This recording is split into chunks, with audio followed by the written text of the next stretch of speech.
welcome to Feelings and Other F Words. I have pressed record about 18 times now, and we are just going to roll. Whatever happens, we're rolling. We're rolling tape. I don't care. I've been getting pinged. My children are home from school, so there's yelling.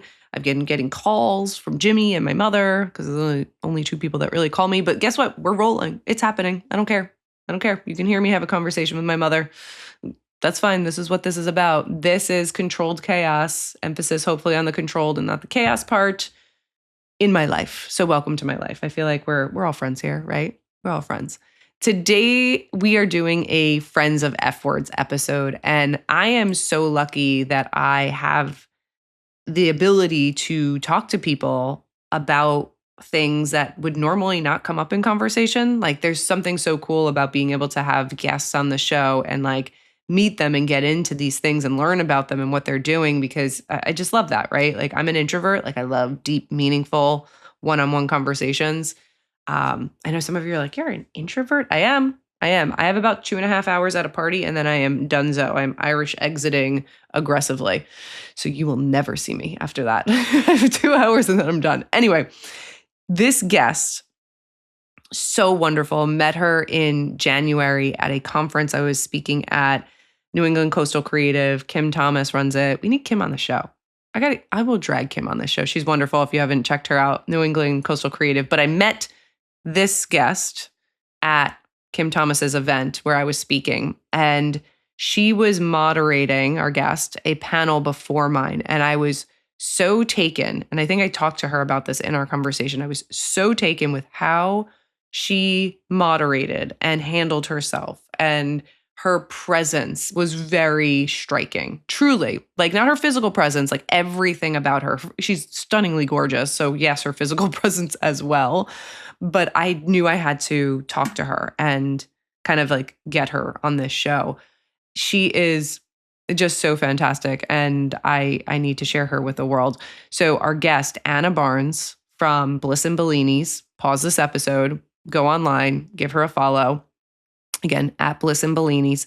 She is so wonderful. She has this ability to storytell and showcase things like fashion and travel and things we've seen done a million times. Like, I get it. I get it. You're like, oh, Daryl, not another influencer traveler. Like, she does it so well. And in our conversation, we're going to be breaking down some of the very concrete ways that you can start to live a life of intention. And Anna and I are kind of like twins in the sense that we have very much of the same philosophy when it comes to intentionality.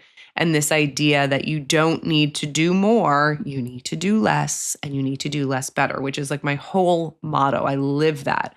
And how to curate your home, your travel, your wardrobe without spending $1 billion or copying somebody else, but figuring out who you are first and what you want to say and how you want to say it, and being intentional about your choices around that. And she does such a great job like bringing us through ways that we can do that. So this is a conversation, especially getting into spring, that you want to maybe listen to, edit your wardrobe, edit your house, get rid of anything that does not spark joy. Like it is very Marie Kondo, like, yep, thank you and goodbye. People, places, things, I believe in that wholeheartedly. If it does not spark joy and it is not entirely necessary, you can say thank you and goodbye, or thank you, you belong over there. Like totally. Anyway, a little bit about Anna. Anna is a luxury PR pro. She's a journalist. She is the voice behind Bliss and Bellinis. And she does such a great job, again, of sharing her passion for things like travel and unique experiences, and really and truly like how to live a life filled with style and adventure. And I think there's something that we can all take from that. That's not to copy Anna, but okay, how do I live my life? And what am I trying to do? And how do I, again, intentionally make those choices to have the things that I love around me and not just filling my house with junk that looked good because somebody else had it. So again, I loved this conversation, but Anna also has a full-time job. And a quick aside, when you think about content creation, and I've been weirdly thrown into this world where, true story, somebody not too long ago said to me, they're like, you're one of my favorite content creators. And I like called Jimmy and I was like, am I a content creator? Like, am I an influencer? Like, what happened? I never intended this, but what I have learned about putting content on the internet is that it is so hard.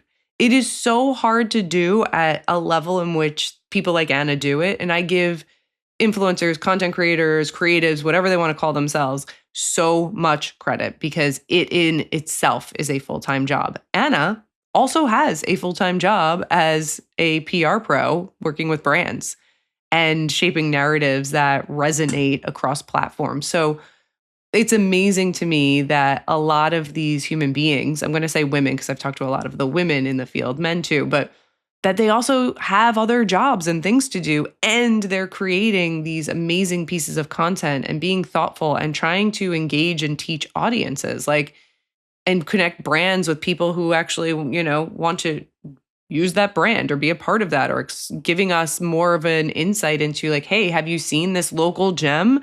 Have you partaken in this fantastic community event? Like, I don't know, people out there, I love that. It's amazing. Say whatever you want about creatives and influencers. I will defend many of them doing good work out there for sure. For sure. And this is also the reason why you'll see me go hard online. And I'm like, here's all my content because I'm feeling so good and creative. And then I'm like, oh God, I have to retreat. I'm so exhausted. And I will like disappear for a couple weeks from posting. Not my stories. You know me, I'm a meme connoisseur. I will always put stuff in my stories, but from posting because it takes so much energy. Anyway, back to Hannah. She is a wonderful follow, a wonderful person. I am happy to know her. I cannot wait to see her again. Truly, I mean that. And I think that you are going to get a lot out of this conversation. And I definitely, if you have questions about it, reach out to her or reach out to me about something that is maybe said, or how do I curate this look intentionally, or like, where do you go? Like, there's something really wonderful, I think, about the approachability of her. And obviously, you can always get to me as well. And getting you to that place of, I want my life to feel as good as it looks, and I want it to look as good as I feel. And how do I do that? And what is my narrative? And how do I story tell with the physical things around me in budget, in the amount of time that I have? So again, take a listen at this. Let me know what you think. Drop me a DM, and I will see you on the other side. And guess what? Nobody called or pinged me. So this is the one. This is the one, everybody. Enjoy, my friend Anna. I could not press record fast enough because we were talking off camera about just everything. And I'm like, oh, this is the stuff that I want everybody to hear. I have Anna Barnes with me. And I first met you at New England Coastal Creative at Elevate in January in Connecticut.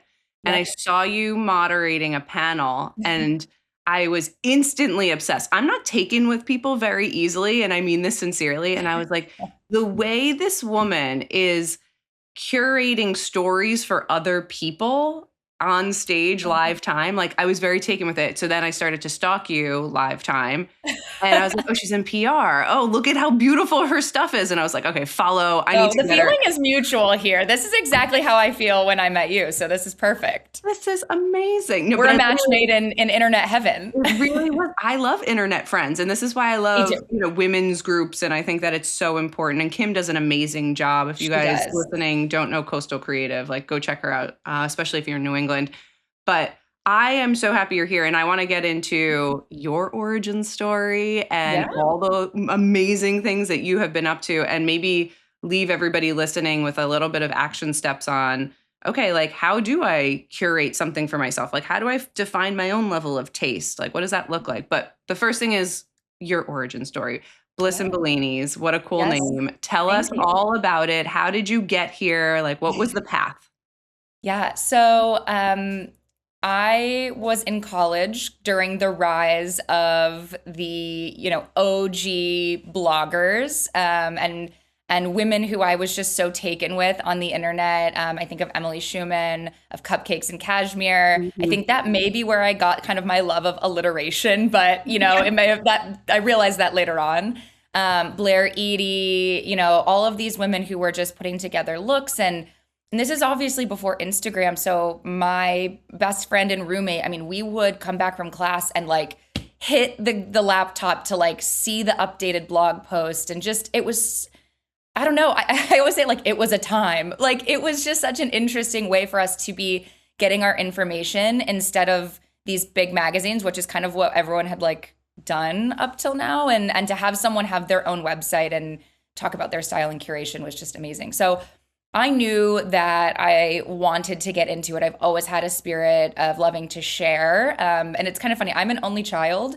And I don't know if maybe it's like overcompensating that it's like because I didn't have to share, with siblings. But I love that concept of like, and we were talking about this earlier, like, don't try this, and this is why this worked. And I love to be that kind of reliable source for people and also like have those people in my life.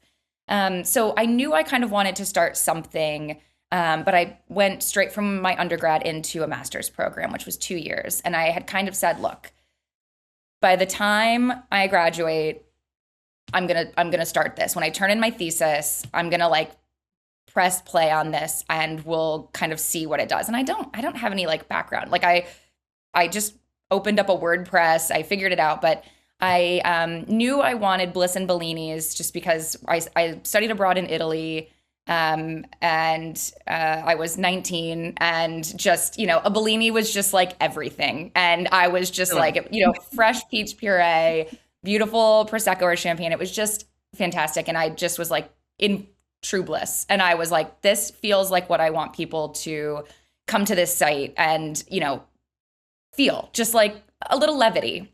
Right. And so I bought the URL, bought the name, and I was like feverishly working on my thesis. And I think I turned it in, like one day, and the next day was like my first blog post. And that was in 2014.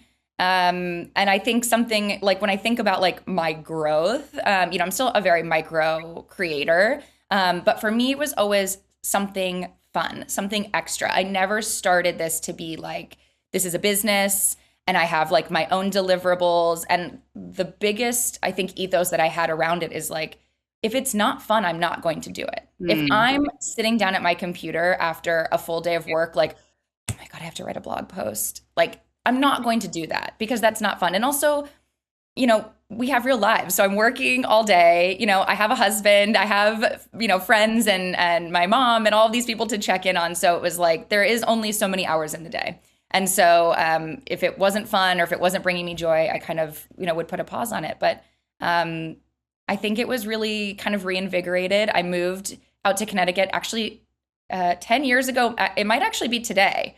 Actually, now that I'm Yeah. I'm a I think down to my bones an East Coast girly now. I truly love my Midwest roots. I always say like it's both roots and wings. But we have really, really kind of found our footing and love for the East Coast, which is easy, very easy to do.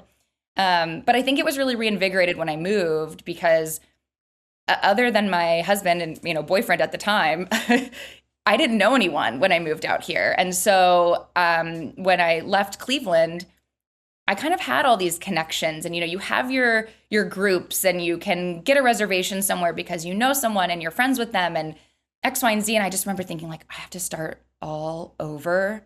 Like, I've worked so hard to like get to these points and have these connections and friends and network in Cleveland. And so I was like, all right, well, while I'm doing that, I'm going to kind of reinvigorate Bliss and Bellinis and see what happens. And it's been great. It's been so fun.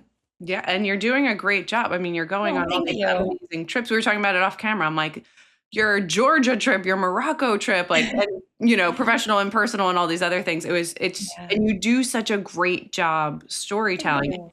You're in PR, so it's like the perfect place for you to be. Yep. How do you storytell? Is this like something that it's just organic and innate? Do you work on it? Like give us the creative process, ma'am, because that I think if you go back to old stuff, it's like not good. So I think like everything, it takes time and practice. And it's, I look back and I'm like, God, that's embarrassing. But I remind myself, embarrassment is really just kind of like the hill to getting over to trying something new. Right. So we're not doing embarrassment anymore. It's out. It's gone. We're not doing it anymore. But I look back at things and I'm like, okay, I definitely have just gotten better at my storytelling. Again, I have a lot of love for like journalism in general. I've always been a fan of just writing and sharing stories. And I think, from a writing perspective, it's that's come more naturally. I think figuring out, making a reel and like taking the videos and cutting it down and doing the voiceover and showing people what they want to see. It was so funny. I know we were talking about my Morocco trip. We did this amazing night in the Sahara Desert, and I was getting a lot of questions on Instagram when I was just kind of posting a couple stories, and they're like, let's see the tent. Like, we want to see where you're sleeping. So I did it. And, there's like a chemical toilet and a small shower. And I'm like videoing it. And I'm like, well, I don't really need to like show a picture of the toilet. But I'm like, that's actually what people want to know. Like, if I do this, where are you going? Will I have like a plumbing situation? So I was like, okay, I know this feels weird to be like, and here's the bathroom. But it is something that people want to know. So I feel like just being like very authentic with like your thoughts and feelings and kind of what you're sharing is really the best way to tell a story. Yeah, no, I think that's a really good point, that authenticity, and how can we decipher between this person's getting paid to represent this product Right. and this person really loves it and it's worked for them. Right. And how, I think sometimes people get caught up in the personalities, and I don't know, I've met a lot of people who are one way on camera and are another way off. And it is truly a job, right? It is almost like, I don't want to call it acting, because I know there's something more there, and I'm not trying to disrespect it, but it is very much a persona, which I think is fascinating as well, of like the different types of storytelling people have online, whether they realize it or not. Well, I actually was just talking about this with a friend, and I think this is such an interesting thought. So I was actually at an event with Tanya Taylor. She's an amazing designer, and she was talking about how she actually has a second line called Delphine. And we were like, where did Delphine come from? Like, what's that story? She's like, well, it's my alter ego. I was like, oh, and I love this. I actually say this too because I'm a Gemini. So I always say it's like there's two for me. But I always say like there is such power in being like, oh, Anna doesn't do this, but like this person does, and it's me. And so sometimes I do this, and I relate it back to Beyonce because she released a whole album called Sasha Fierce, which is her alter ego. And I'm like, it is kind of powerful to be like, get over yourself. Like sometimes when I'm recording to the camera, I'm like, oh, this feels so awkward. Like, and I also like went into broadcast journalism, and I still feel like very weird, like being in front of a camera, because I'm like, oh God, like, people can be a little nasty sometimes on the internet with little things, here and there. And you're like, I didn't even know I looked like that. What? Like, what do you mean I look a certain way? Right. So I just tell myself sometimes like, you know what, Anna might be nervous, but I feel like I need a name. I need to ruminate on this, but I need a name for her. But Whiskey and Whispers, right? It's Bliss and Bellinis. Exactly. Something that's just like a little tougher. That's like, you know what? I'm just going to do it. I'm just going to do it. But when I do it and I kind of overcome that, like, oh God, just like get on and do it, people will like message me and be like, thank you so much for sharing that outfit. Or like, I love this. And then I'm like, see, it's not that deep. It's not that deep. Yeah. It's so silly that we think that much in our own heads. It's not that deep. Yeah. And it's amazing the amount of courage it takes to put something out there on any level. And for you guys listening, if this is like a blog you're starting or something you're trying to do online or offline, like it takes an immense amount of courage to put yourself there. And people are always going to say shit. Like they're always going to be ridiculous human beings, and you don't do it for them. You do it for the passion and the love. And, I think for you, you do such a great job of like, it's lifestyle in general. It's kind of like, it's the food, it's the trips, it's the outfits, it's the aesthetic. And for me, I think I love that everything you do, it feels elevated and elegant.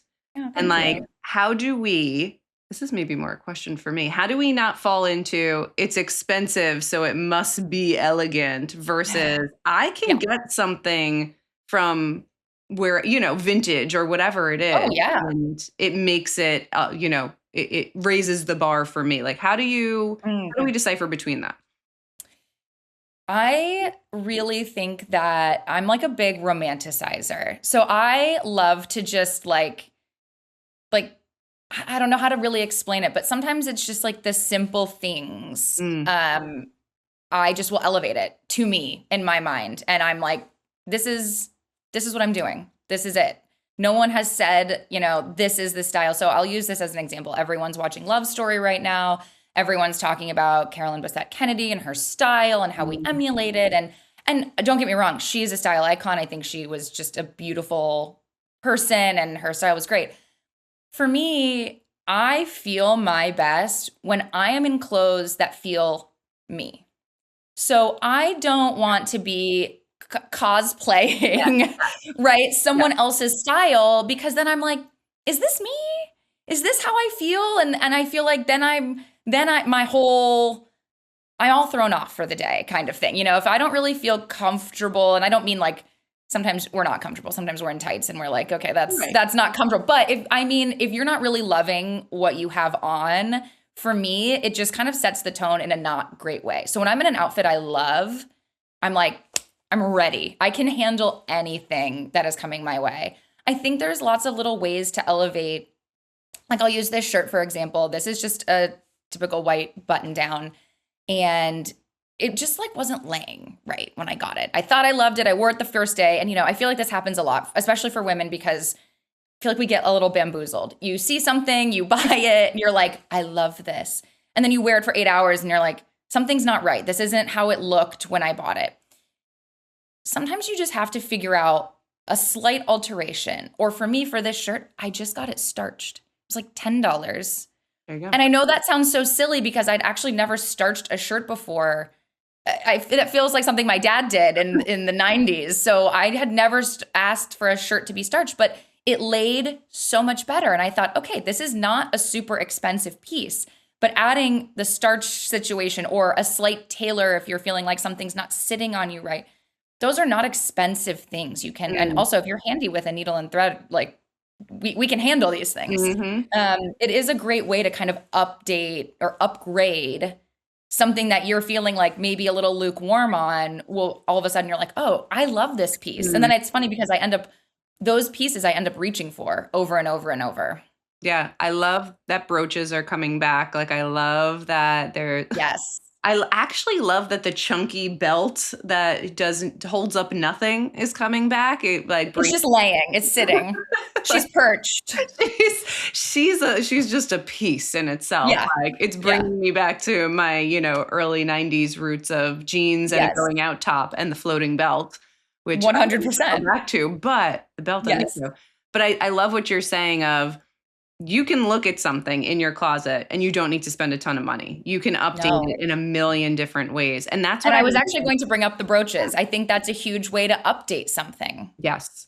100%. And I like things with a story. Like I'm big into, antiques and vintage. Like I love being like, this was my mom's, this was my this. Like, could not agree more. I think people get caught up in the consumerism rather than seeing social as a way to have creative spark back into your life. To your point, you don't need to be, Carolyn Bessette Kennedy. You need to be like, I love the minimalist look. What do I have in my closet that's my color? And maybe it's not gray on gray, but maybe it's cream on cream. Like, what can I do that makes that sense? And I don't think we have like the media training to teach people that as they're consuming so much. But you bring up an amazing point psychologically. Like it's incredibly important, I think, for us to know that. Yes, because and also I think when you consume, and I feel like I see this trend on TikTok too. People are like overwhelmed in their closet. And I'm not even going to say, I mean, I am too sometimes. And I'm certainly not saying I'm free of it. But I look in my closet sometimes and I'm like, oh my God, I haven't worn this in so long and I love it, but there's just so much in here. Or, sometimes I'll like get in a mood and I'm like, this is me. And then I get home and I'm like, this was not me. What were we thinking here? I don't know what was going on in our brain, but I think just to pick clothes that you're so comfortable in and you're going to reach for over and over and just say like, I don't need to constantly say, okay, I need this. So this is actually one of my favorite tips, actually. Obviously, the style calendar is cyclical. Obviously, if you live in a place that has all 4 seasons, we're heading into sweater season, then we're coming into spring and summer dresses. And so a lot of the brands that I love are really kind of classic styles. And when they go on sale. So let's say they have great summer dresses and they're all going on sale in October and November. I'm like, I always will post. I'm like, buy this. These are classic styles. And how pumped are you going to be? Pat your, future self on the back when the first nice spring day comes around and you have a brand new dress in your wardrobe and you got it for 50 to 70% off. Literally. No one has ever been like, is that last season? No one has ever said that to me ever in my life. No. I feel like the Mean Girl shows of the early 2000s make you think that people will be like, oh, look at you in your, second season Prada, or like what a Bowden dress. Like, in my mind, I'm like, I'm from Ohio. Like I was laughed out for dressing up. I mean, yeah, to me, no one knew what last season was. And I grew up outside of New York City. And even if you did, no one was thinking that anyway. Right. Exactly. And if they were an asshole. Like, I think exactly. That's the thing. Do you think this brings up another question, kind of lifetime? Do you think people confuse luxury and happiness? Like, do you think that sometimes people are maybe confusing the two of I have, so therefore I should be or must be happy? I mean, I'm sure. I mean, I think so for sure. I'm hoping that kind of this art of like de-influencing might be helping maybe with that concept. I mean, is it nice to have nice things? Yes. And I would say that there are pieces that I have, whether it's from furniture to certain pieces in my closet to antiques or things that I've purchased for our home, they are probably more expensive. And when I make a purchase like that, it is in my mind, it's like, well, I'll have this forever. Or, I think the biggest thing when you're spending a larger amount on any kind of piece is, one, kind of like the longevity of it. And two, just making sure it's like of the quality that it will last of that time. There are some pieces where I'm like, I will have this forever. I have Ralph Lauren sweaters that my dad bought me when I was a kid, and for whatever reason was like buying like ladies smalls and mediums when I was like a child, and they were huge on me, but now they all fit. The cashmere is pristine and they're probably like 20 years old at this point. Which is very on brand. Of course, but it's like then I never ever question when I want to buy a Ralph Lauren sweater. I'm like, but I'll have this forever. Look at how long I've had these ones already. If I know that quality is great. So I hope people aren't confusing luxury and happiness. Right. Because I think that's kind of assigning an arbitrary feeling to an item or a feeling that's like the high of the purchase. Which I can also understand. Yeah. I mean, it is a high. I mean, certainly. Yeah, no, there's a few, we won't mention by name, but I know there's been a few influencers who have been outed for pretending that their lifestyle has been such a elevated status when they're really, filming in their common area or an in-law's house, which again is fine, right? It's totally fine. But I think for those of you listening, the point that I hear, us trying to make is find your own stuff, find your own style, what makes you happy. And go with that. And just because you see somebody else living this lifestyle, sometimes it's like not necessarily true. Sometimes it's all for the gram. And not to confuse the two. Not a Gucci belt does make one, not cry the tears at night, I suppose. Exactly. It will not solve your problems. It will not solve your problems. Right. I do love, though, that we're being more mindful about aesthetic. Because I am obviously a huge nerd. And when I help my executives, a lot of it is people will judge you when they see you, what you're wearing, how your posture, how you speak. And there's nothing we can do to get away from that. So why not use it to your benefit? Lots of research on like social signaling and what you choose. This is like my favorite topic. I love this so much. Thank you. Oh God, guys, buckle up. This turned into like a 4-hour episode. The social signaling of like being intentional with how you decide you want to come across, I think is one of the most powerful things that you could do. Well, it goes back to first impressions. I mean, I think it's like in the most basic form, right? If I'm on this podcast hunched over and, barely looking at you and not answering and, whatnot, and those are more visual. I actually sometimes, because I'm a little like laser pointed. I can kind of like go deeper, but I mean, those are very visual signals of like, okay, that impression to me is like, you're not a confident person. You know, maybe lack self-esteem and things like that. And it goes back to creating a first impression. So it goes all the way from, yes, your posture, but also how you're presenting yourself. Right. Right. And it's I think if I could teach anybody of how to use fashion and style to their benefit, it's figure out your signature style. And maybe you can help us on like how to do that. But like once you get into that, don't deviate unless the occasion calls for it. Like stay with what works and then continue to elevate that as you go. But back to that former of like, okay, how do we figure out our aesthetic? Like what advice would you have for somebody if they're storytelling for themselves via looks or let's say clothes to be, you know, really specific? So I think my philosophy might be like a little different because I think a lot of people will be like, find your signature scent, find your signature this. And I certainly have things that are like, that is that I've worn the same red lipstick for years. Like there are certain things that I do stand firm on. But I would say about style, I think one thing about, you know, being a girl is so fun is getting dressed and feeling like you can kind of be a different person. And I say with an asterisk on this because I always say it's like how you show up in life. So for example, you and I chatting, two girlfriends on this podcast, I'm showing up a very different person to if I were meeting, you know, a boyfriend's parents for the first time. Right. Versus how I'm showing up at the office versus how I'm showing up at a media event. You know, all of these things, I'm still Anna, but I'm probably presenting myself in slightly different ways. And so sometimes for me, I actually use my style as, this is like, I feel like you're going to like nerd out with me on this, but I feel like for me, I categorize myself as an extroverted introvert.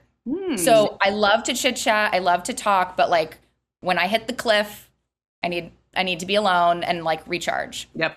So sometimes going into events where I know I'm not going to know a lot of people or just kind of getting that mental block of like, I'm going to go and be social and I'm going to have to figure out how to like small talk with people that I haven't, you know, met before. I will use my fashion to kind of help me in that. So I will wear something, for your example, a brooch or an accessory or a red lip or a fun pant that someone will comment on to me. Right. Ice is broken. I don't have to walk up to them and just stick my hand out and say, hi, I'm Anna. It's nice to meet you. We've already like established that we're chatting, we're good. And it's like, then I feel like, okay, I can like let my guard down. So I actually pull pieces all the time, depending on kind of how I'm feeling. So I think to find your personal style, when you find something that you're like, okay, I could run through a brick wall because I feel so confident in this outfit, or I could, you know, present to an entire theater full of people. Right. Look, think about what you're wearing and how you feel in it. Is it something that's structured? Because some people like to feel like tight in their clothes and like a power suit. Is it something that's more flowy and relaxed and you can feel like more yourself? I think it's all about the fit and then finding things that fit like that. So I wouldn't necessarily say like your style is like classic feminine and then it's like, well, what does that mean? Is that like, because again, classic feminine at the office might be very different than what your weekend on the beach looks like. You know, what dress you're wearing to the beach isn't probably what you're wearing to the office. So it's style is so big that I hate to say like, this is my specific style. It's elegant or it's this. These are just descriptor words of all clothes, right? But it's really how you feel when you're wearing them. Sometimes you want to have brooches and the lips and the glasses and, you know, all of the things. And other times I'm like, I just want something more simple because I don't want the attention or I don't want all of these things on me. Right. So I think to find your style, it's like, what's the fit? How are you feeling in the clothes that you already love? And then how does that translate to other pieces? No, I agree 100%. I remember I had this Jason Wu dress that I wore in Newport and it had a giant squid on it. And I was like, well, there's only one occasion for this. And this is by the water in Newport. Yes. And so many people came up to me because I too, I'm an introvert at heart. Like I'm extroverted. I enjoy 3 hours. I got like 3 hours in me and then I'm ready to go home. Right. But it was nice because it's like we automatically had something to talk about, and whether the conversation went further or not, that was on, the fit, I suppose. Exactly. But I think that's a really great way if you're trying to network versus, okay, now I'm meeting the in-laws or the future in-laws. Yes. Like, let me not wear my giant squid. Let me maybe tone it I down. don't know. That could be very fun. Also a very fun way. But yes, I totally agree. Depends where you're going, I suppose. I'm going to wear it to pick up for the kids. But I was thinking, as you were talking, so many women, I think, that listen to this podcast and that I've talked to, okay, now I'm either in a different phase in life, perimenopause, I've had kids, I'm not in college anymore, I'm trying to be more serious, like almost in this like free fall of nothing feels great or nothing feels right, or I went through a divorce and I want to like burn all my old clothes. So like, how do you start from scratch? Oof, that's a great question. Or is it starting from scratch? Like, yeah, I think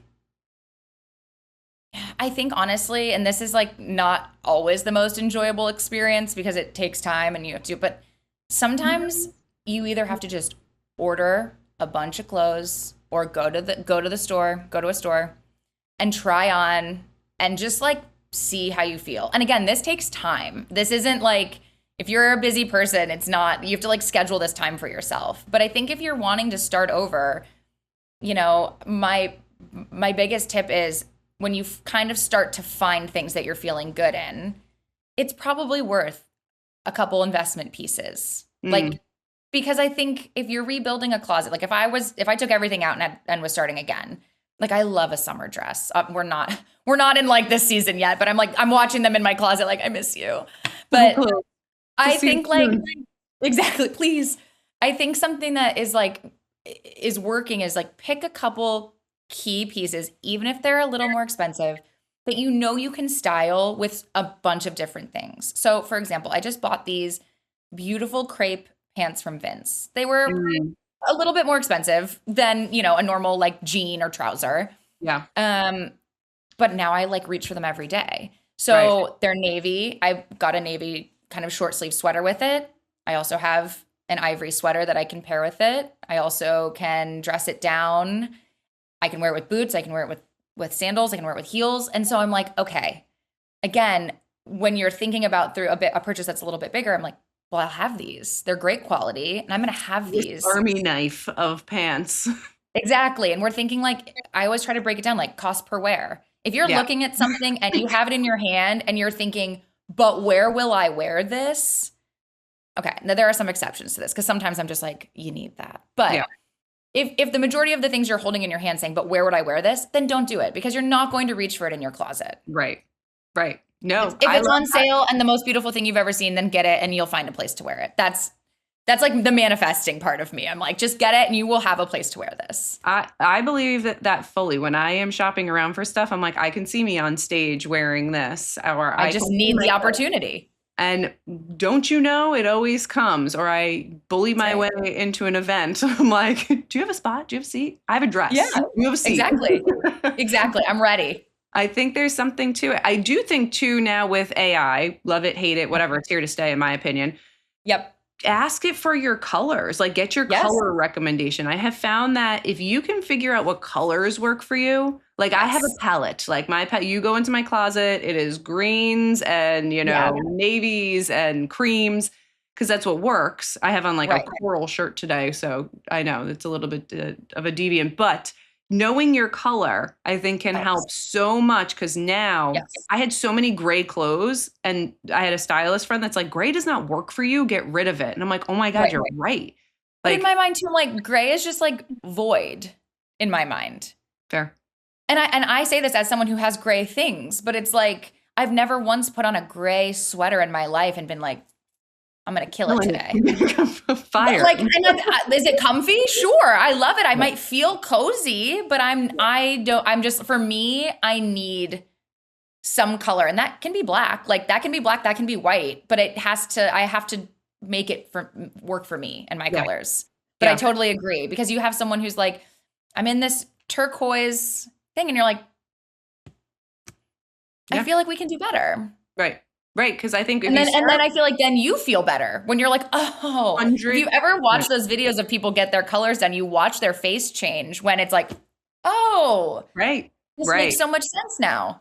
Yeah, I do think there's a science, people. There's a science here. Like, go ask for your colors. That would be my first step if I were when I'm with my Good exec. idea. Sometimes I'm like, get rid of the gray suit. Stop it.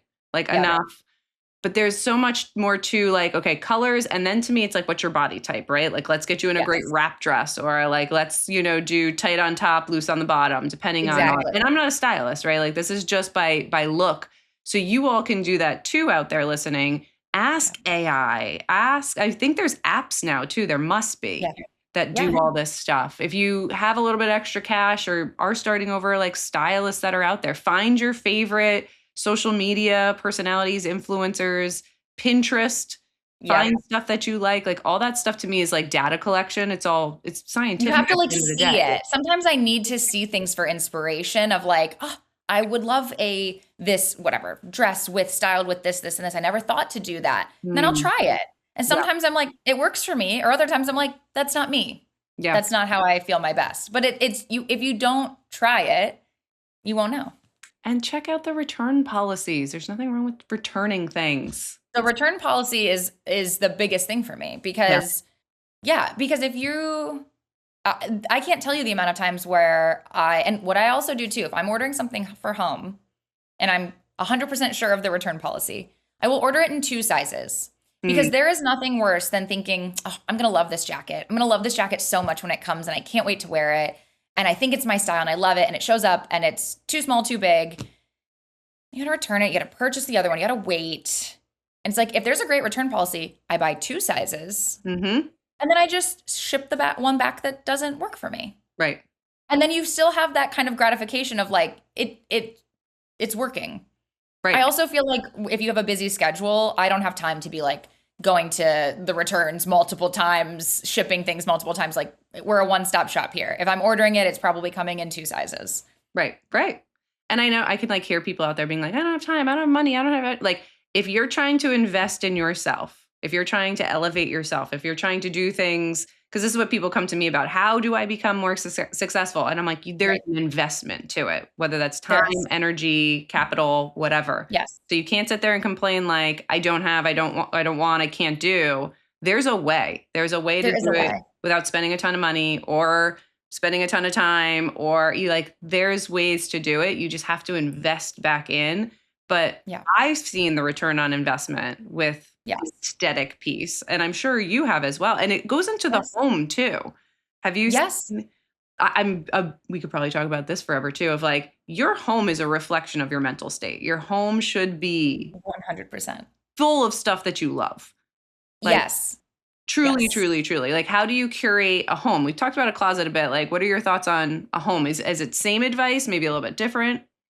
So home for me is a very interesting topic because I come from a family. Both my parents were amazing. My dad has passed, but my mom is still living, and they were both amazing curators of art and antiques. I mean, I spent a lot of time growing up doing like antique shows, flea markets, and I truly believe, and I think I was actually going to say this when we were talking about the clothing too, like check consignment stores. Yes. Check all of these places. Like just because something is going there does not mean it is at the end of its lifespan at Yeah. all. So I would say home is interesting for me because we bought our home here in Connecticut in 2022.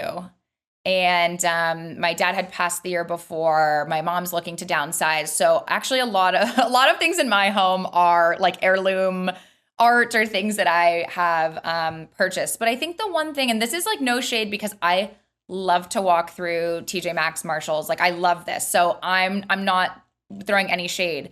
But I think for me, to your point about curating a home, I personally don't want a bowl on the table filled with oranges that I just found at Marshalls or at TJ Maxx.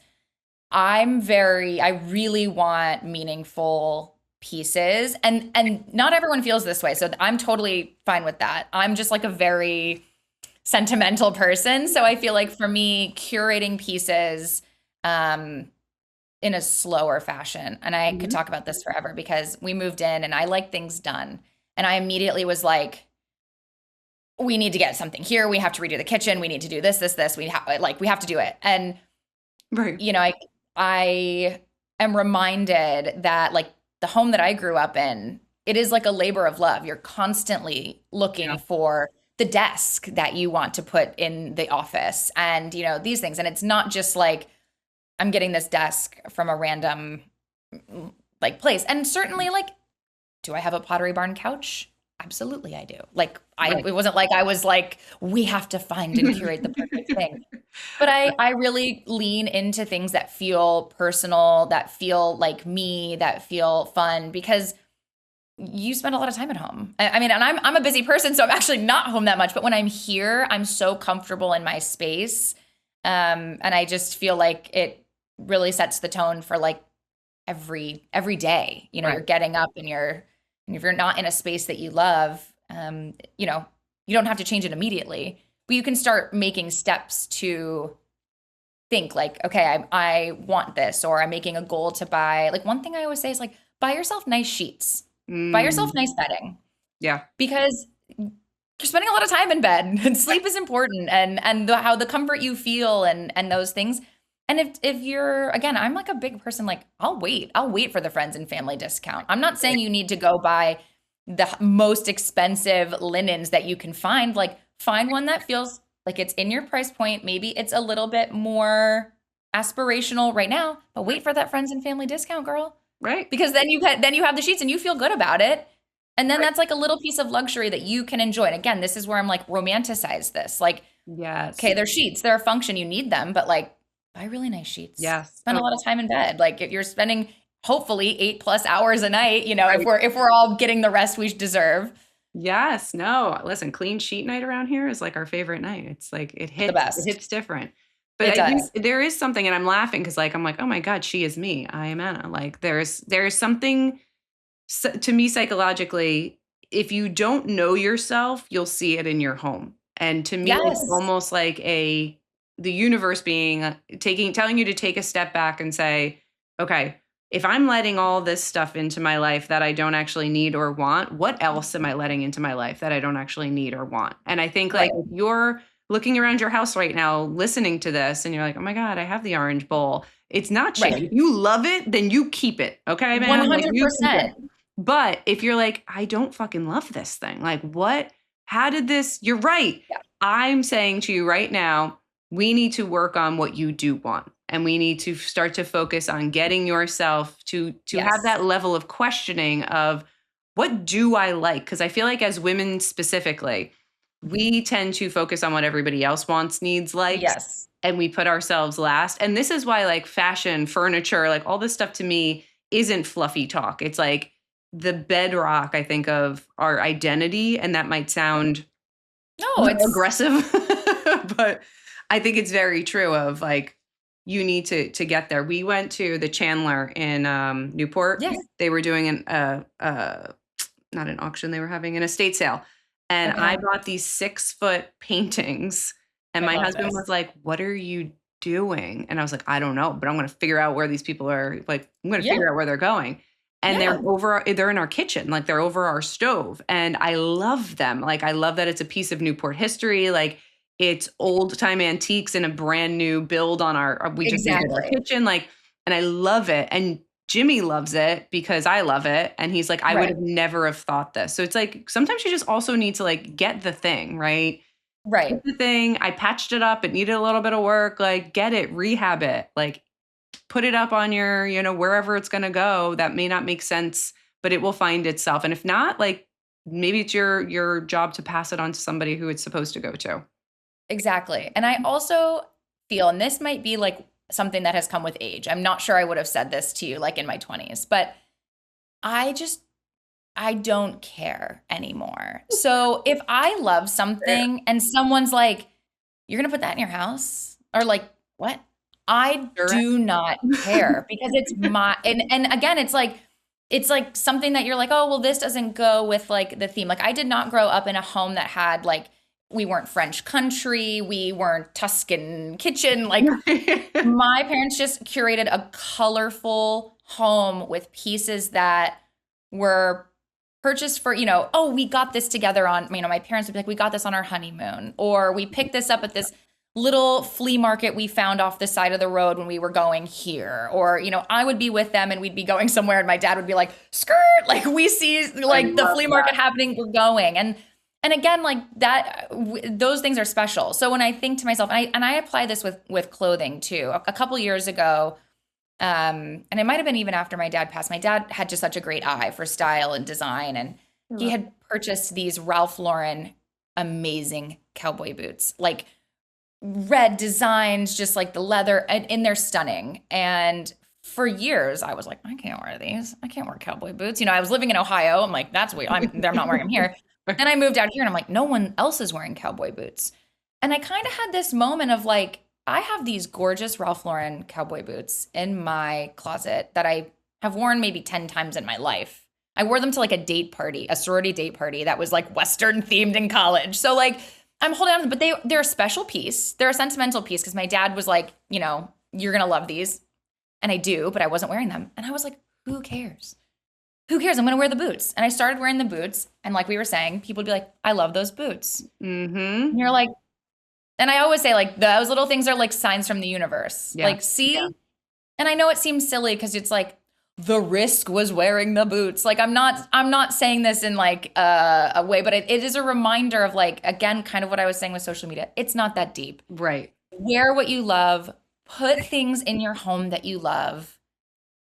And if you don't love it, again, like if you're looking at the bowl at Marshall's and you're like, I love this bowl, girl, get it. Girl, get it. Yeah. But I think to your point too, like decide what you do want. If you want that bowl, go for it. If you're like, you know what, I like it, but I think I can find something better later, then like that's also a great option.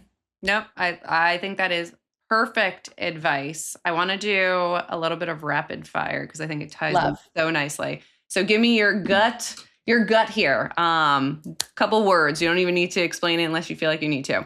What do you think is the most overrated trend happening right now? I just think sometimes like what I was saying earlier, the cosplaying of other characters or of people. Like you don't need to go buy the mini sunglasses and all of these things. Like the Kangol hat that you wear backwards. Exactly. Like again, like I just think for me, it's like wear what you love. Right. If you're looking at a trend and you're like, that's not me, but everyone's doing it, you don't need to do it. I promise you. Love that. The most overrated trend then is cosplaying. What about the most underrated entertaining trick? Make it easy on yourself. I know that's not a one word answer, but I say this all the time. I love to make pies. And love that. I don't make the pie dough. Amazing. I don't make the pie dough. They're beautiful. I cut out all these things. I like will do words on them. I make like different like leaves. Like I do them in the fall a lot, and we'll do leaves and different things. It's a beautiful thing. It's a big awe moment when I like bring it out or take it to a party. I don't make the pie dough. Perfect. Box pie dough does the exact same thing, and you save infinite more time. So I think when you're entertaining, make it easy on yourself, because we've all done the thing where we're entertaining and you try to be everything from scratch, and who's not being entertained? You're in the kitchen the whole time. Right. Like everyone's out on the patio and you're in there, cooking it up. And it's like, I made this joke once, like my husband and I had everyone over and everyone's on the patio and Dave's outside on the smoker and the grilling and like doing all that stuff. And I'm in the kitchen and I'm like, I literally did not go to the party. This was not, this has nothing to do with me. Not there. Yeah. I'm like, I was hired help like for this party. And it was one of those things where like later we were like, okay, we need to like think through like the flow of this because Yeah. I tell people, even in business, right? The thing you either hate most to do or takes up the most time without the return on investment, you outsource. Immediately outsource. Whether that's pre-made pie dough, whether that is having it catered, whether that is like, exactly. We're not breaking out the fine china because I don't want to wash it after. Like you can get some really cool disposable plates that are like top notch now. Like it's a thing. Yes. I don't cook because I'm an awful cook. You know how people like cook with love and joy and it feels and tastes delicious. Like my food is bitter and angry because that's how I feel when I'm That's how cooking. you're feeling. Yes. If I'm feeling it like comes out, they're like, this is off. I'm like, yeah, I know. I hated it. Yeah. Yeah. So I will cater or I will like get stuff and plate it beautifully and it looks amazing. And if people are like, yeah, this Right. is so good. And I'll be like, thank you. I won't tell my secrets, but it's, from Exactly. down the road. So I say outsource and it sounds like I love that. we're on the same thing. One thing Yes. every home should have, in your opinion. Like, I love a conversation piece. Yes. I love a conversation piece. I'll tell you I'm looking at mine right now and you might be able to like see the colors. I have a stoplight that works that hangs in our Oh, basement. that's so cool. And it's a conversation piece, obviously, because it's a stoplight. But the backstory is growing up, when I went off to college, my car was still registered in my dad's name. And I may have gone through a light that was yellow, orange, red. Right. And sure enough, my dad gets a ticket of me, and I had a little red bug. Just driving my bug. And my dad was like, I was not in Cleveland on this day to get a ticket going through this red light. Well, when I came home from college the next time, there was a working stoplight hanging in my garage spot. That is so funny. Your dad seems like he was all the best that and more, truly. And it was funny. And so it's like, that's a great conversation piece because, he thought it was just the funniest thing. And he found it at like a flea market and it worked. And so we brought it to Connecticut. And it was funny because the second part of the conversation piece is my husband was like, I don't want to take this thing back to Connecticut. I'm like, it's going to look so cool in the basement. I'm going to tell you right now, it's going to look amazing. He's like, it's heavy and like fragile. And we're in this truck and it's heavy to hang and, Right. And I was like, please, and now everyone who comes in our house is like, that is the coolest thing. And I just, look at my husband. He's like, all right, you're right. See? And that's what happens when you're right. But I love a conversation piece. It's fun to have people in your home and get to tell stories of your travels or your excursions or, or like, I just found this at Marshall's and I love it. Like, it's just fun to share that with people. No, there's something anthropological about it, right? Like our things should tell stories about us. And, exactly. Like almost like if I were to come in and look at your office or your house, like what story would that tell about you? Or what story are you trying to put out there? And again, like if you're like in a place where I don't know who I am, look at the things around you. What story is it telling? And it'll tell you a lot about how you're permeating out into your universe. Exactly. And I think it's so important.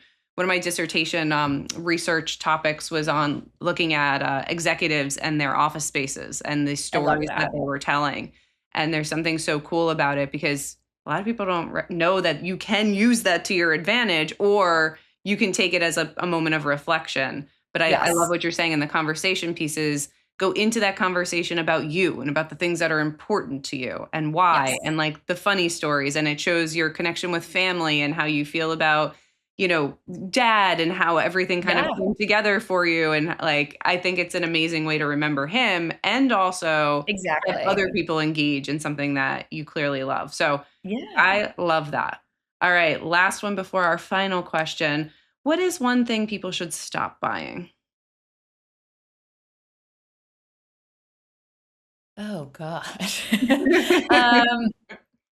I just feel like we were saying earlier, it's like stop buying things that you aren't going to wear, like the overconsumption. And we all fall into this because our inboxes every morning are like new spring line, new this, new that. And we want to look and we want to see it. And they are beautiful clothes. So you're like, oh, I need that. I need that. And I think we just have to stop doing that. I don't know that I have like one particular thing that I like there's not a piece that I'd be like, I hate, because sometimes I think to myself, like, I don't like that, but I'm sure that someone else will style that. And I'll be like, that looks amazing. And I wouldn't have thought about that for me. I'm a very big on like, don't yuck someone's yum. So like, I don't have something to say like, I hate this, don't buy it. It's me of just like, just stop over consuming. Yes. Find what you love. And I do this all the time. Take everything out of your closet. If you aren't touching it multiple times to pull it out to wear it, or you're not wearing it, sell it. Yeah. Sell it and use that money to put towards something that you will want to pull out of your closet all the time. Yeah, I do the hanger trick where I turn the hangers around at the beginning of the year. And if I don't, like every time I wear it, I put the hanger back the right way. So that way at the end of the season or end of the year, I'm like, I didn't even wear this. Is this an heirloom piece that I'm keeping to hand down to my kids? Or is it like the thing that I just can't let go of because one day I might need a feathered dress, like knowing that I'm never going to wear it again. No, but I have several of those too. I can't lie. I know it's still in there. It's a thing. We'll have a party where we wear our feather dresses. I'll come to Newport and we'll just pull them out. See? And we've manifested that. Done. We manifested that. Done. I love it. What do they call it? It's like all dressed up and nowhere to go parties. Like wear the thing in your closet that you've just been waiting to bring out. We can do, okay, we're going to make this happen. We're going to have a fabulous dinner out in Newport. Yeah, we're going to do this on disposable plates. Catered disposable plates. Yes. Great outfits. Bring your pies. Yes. It would be amazing. This is already forming. I love this. Last question, and I ask everybody, what is your favorite F word? I had an inkling that you might ask that. And I was like, oh, what do I say that's not like fun? Like, you know. And actually the word that I use a lot is fantastic. I love that. And I think that kind of just goes back to like, that's fantastic. You look fantastic. I had a fantastic evening. Like, again, I think it goes back to just like romanticizing things in your life. And I love that one. And I think it's a perfect one to end on. Thank you for your storytelling and telling us your story. How can people, I guess I have another question. How can we get in contact with you? How can we follow you? Where are you? Yes, you can follow me on Instagram at Bliss and Bellinis or blissandbellinis.com. I cannot wait for you guys to bask in the amazingness, the fantasticness that is Anna Barnes. Thank you for being here. I adore you. And I cannot wait for our dinner. We will post. Oh, I mean, it's happening now. I'm getting in the car. Bring your stoplight. Perfect. Thank you so much. This has been so fun. Yes. And we will see you next week for more feelings and other F words. Thanks, everybody.